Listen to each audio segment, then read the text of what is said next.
पहले तो सिरसा दिवस की सभी को शुभकामनाएं। देशवासियों को, सिरसावासियों को सिरसा दिवस की बहुत बहुत शुभकामनाएं। आज मानव अधिकार परिषद हमारी संस्था सिरसा दिवस मना रही है। सिरसा दिवस को आज हम लोग 1 सितंबर को मनाते हैं और आज 49 साल सिरसा को अस्तित्व में आने, जिला स्थापित होने में 49 साल हो गए हैं। लेकिन सिरसा की काफ़ी समस्याएं हैं जो सिरसा में आज हमें देखने को मिलती है। जो विकास होने चाहिए वो नहीं होते। उसके रिगार्डिंग संस्था ने आज एक प्रोग्राम रखा है जिसके अंदर संस्था अपना राजनीतिक जो विषयों पे चर्चा विषय रख रही है।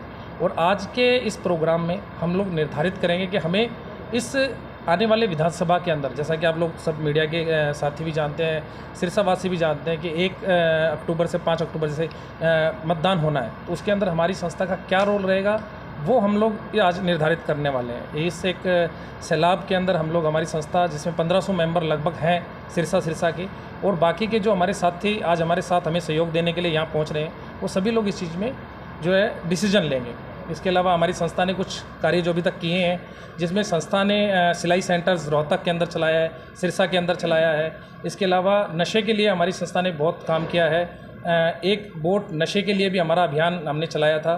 और अभी जो हमारी राजनीति, जो हमने संस्था तैयार की थी, राजनीतिक और सामाजिक संस्था, दोनों में हम लोगों ने बढ़ चढ़कर काम किया है।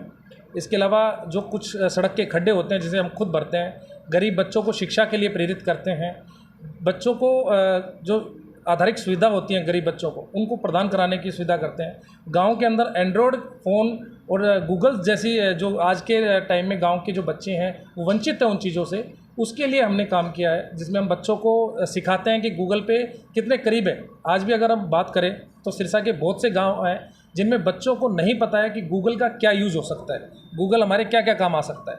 हमारा काम ये है संस्था का जो वहाँ तक पहुँचा है, लेकिन राजनीतिक कुछ चीज़ों के कारण, कुछ व्यवस्थाओं के कारण हमें उसमें सहयोग नहीं मिलता, जिसके कारण संस्था ने डिसाइड किया कि इस बार हम एक प्रोग्राम करेंगे, एक रैली करेंगे, एक कार्यकर्ता सम्मेलन करेंगे। उसके अंदर संस्था द्वारा निर्धारित किया जाएगा कि हमारा क्या मोटिव रहेगा और हम किस ओर बैठेंगे। अगर संस्था डिसाइड करती है कि हमें चुनाव में खुद पार्टिसिपेट करना चाहिए तो हम खुद पार्टिसिपेट करेंगे। अगर संस्था बोलती है कि हमें किसी के साथ जाना है तो उसके साथ जाएंगे। लेकिन आज का हमारा ये कार्यकर्ता सम्मेलन निर्धारित करेगा कि हम राजनीति में कहाँ और किस तरफ बैठेंगे। इसके अलावा कुछ अगर आप मुझसे जानना चाहते हैं, पूछना चाहते हैं तो। आपका ये प्रोग्राम जिला स्तरीय है या स्टेट स्तरीय? हमारी संस्था वैसे तो राज्य स्तरीय वर्क करती है, लेकिन ये प्रोग्राम हमने सिरसा से रखा है क्योंकि हमारी संस्था का राजनीति में अभी तक कोई रोल नहीं है। ना तो हम लोग राजनीतिक परिवार से बिलोंग करते हैं, ना ही हम लोग राजनीतिक किसी पार्टी में आज तक जुड़े हैं। पहली बार हमने सिरसा में ये पार्टिसिपेट करने का सोचा है, इसलिए सोचा है क्योंकि हमारा मध्य वर्ग का कहीं ना कहीं हिस्सेदारी राजनीति में नहीं होती। जैसे लोकतंत्र का त्यौहार हम मनाते हैं, लोकतंत्र के बारे में बहुत सी बातें होती हैं, लेकिन लोकतंत्र क्या है इसकी डेफिनेशन आज तक शायद आधे से ज़्यादा लोगों को नहीं पता है। लोकतंत्र लोगों का तंत्र होता है, लोगों के द्वारा बना तंत्र होता है, लोगों के लिए तंत्र होता है। लेकिन लोगों में जो ऊपर बैठे लोग हैं वो लोग फैसला ले रहे हैं जो हमारे वर्ग के हैं ही नहीं। जो अत्यधिक धनी लोग होते हैं, जिनके पास बड़ी बड़ी गाड़ियाँ होती हैं, बड़े बड़े वाहन होते हैं, बड़े बड़े साधन होते हैं, और उनको क्या पता कि गरीब को 10 रुपये कमाने में क्या दिक्कतें आती हैं। हम लोग ज़मीन से जुड़े हुए हैं, हमने फेस किया है कि एक 10 रुपये की प्रॉब्लम क्या होती है। उसके लिए लोकतंत्र में तभी तक विकास नहीं हो पाएगा जब तक यहाँ का बंदा, यहाँ का इस वर्ग का बंदा ऊपर नहीं जाएगा।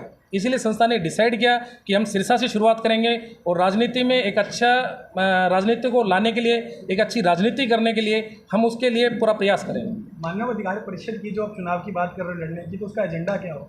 नहीं, मैंने बात नहीं की कि हम चुनाव लड़ेंगे। हम बोल रहे हैं कि आज के हमारा कार्यक्रम होगा, उसके बाद निर्धारित करेंगे। अगर संस्था बोलती है कि हमारी संस्था का कोई व्यक्ति चुनाव लड़े तो वो चुनाव में पार्टिसिपेट करेगा। और रही बात ये कि हमारा मोटिव क्या रहेगा, तो मोटिव जैसे मैंने बताया कि हमारे अभी तक एक वर्ग पीछे रह चुका है। मध्य वर्ग राजनीति में नहीं बैठ सकता है। अगर हम बात करें कि मध्य वर्ग को चुनाव लड़ना है तो वो नहीं लड़ सकता है, क्योंकि बहुत ज़्यादा फंड की जरूरत पड़ती है, बहुत ज़्यादा टीम की जरूरत पड़ती है। वहाँ पर मध्य वर्ग बिल्कुल नीचे रह जाता है। और एक उच्च वर्ग जो आज तक राजनीति करता है, जिसके पास सारे साधन हैं, जिसके पास पैसे हैं, जिसके पास परिवार के लोग हैं राजनीति में, वही लोग, गिने चुने लोग ही राजनीति कर रहे हैं। वो हमारी तकलीफ कैसे समझेंगे? संस्था क्या करती है? संस्था आज घर पहुंची है, घर पहुंची है, तो संस्था ने ये चीज़ फेस की है कि जब तक नीचे का आदमी ऊपर नहीं आएगा वो अपनी तकलीफ कैसे बता पाएगा। इसीलिए संस्था ने डिसाइड किया कि हम राजनीति में पार्टिसिपेट करेंगे।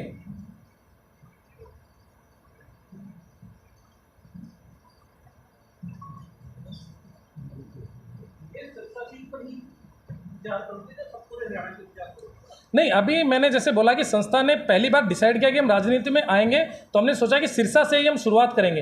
वैसे आगे से जो राजनीति हमारे मीटिंग होती है तो हम किसी ना किसी दल से मीटिंग में डिसाइड करते हैं कि उस दल को या उस लोग को हम उसके साथ सपोर्ट करते हैं। लेकिन पहली बार हम लोग सोच रहे हैं कि एक बड़े लेवल पे सिरसा में पार्टिसिपेट किया जाए, क्योंकि छोटे लेवल पे हम मिल तो लेते हैं लेकिन उसके बाद पार्टिसिपेट करने में वो लोग हमें वो महत्व नहीं देते हैं। इसलिए हमने डिसाइड किया कि सिरसा से ही हम पार्टिसिपेट करें। जो हमारा पहला सिरसा से रहेगा, उसके बाद हम देखते हैं संस्था आगे कहाँ तक लेके जाती है। आज के सम्मेलन में किन किन मुद्दों पर बात? आज के सम्मेलन में जो मेनली मुद्दे रहेंगे वो ये रहेंगे कि हमारे वर्ग में, हमारे गांव के लोगों में, हमारे जो विकास के लिए जो अभी तक सिरसा के कार्य नहीं हुए हैं, जो सिरसा के कार्य रह जाते हैं। अगर हम 5 साल किसी को देते हैं तो 5 साल ले तो लेता है, लेकिन लेने के बाद वो छोटे छोटे कार्य भी नहीं हो पाते हैं। अगर नॉर्मली बात करें तो हम शहर में क्या फेस कर रहे हैं कि आज सिरसा को 49 साल हो चुके हैं, लेकिन एक भी औद्योगिक यहाँ पे नहीं है। ऐसा क्यों? जबकि हमारे साथ के जो और जिले हैं वो काफ़ी विकास कर चुके हैं। उस औद्योगिक समस्याओं को सोल्व करने के लिए ये हमारा एक विषय रहेगा कि हम उस पर चर्चा करें। तो सीवर समस्या हो, चाहे पानी की समस्या हो, चाहे वो फैक्ट्री की समस्या हो, चाहे वो अगर मैं सिरसा की बात करूँ तो एजुकेशन की समस्या हो, क्योंकि अगर पैसे वाले लोग तो कभी भी कहीं पे भी शिक्षा ले लेंगे ना। मेन दिक्कत आती है गरीब व्यक्ति के लिए। अगर उसे एक डॉक्टरी का एडमिशन लेना है तो उसे 15 से 20 लाख के रुपए की जरूरत पड़ती है। ये एक जो राजनेताओं या हमारी नीति रहेगी कि वो उन लोगों के लिए अवेलेबल हो सके जो मध्य परिवार से बिलोंग करते हैं, जिनके परिवार में इनकम इतनी है कि केवल वो खर्चा ही निकाल सकते हैं।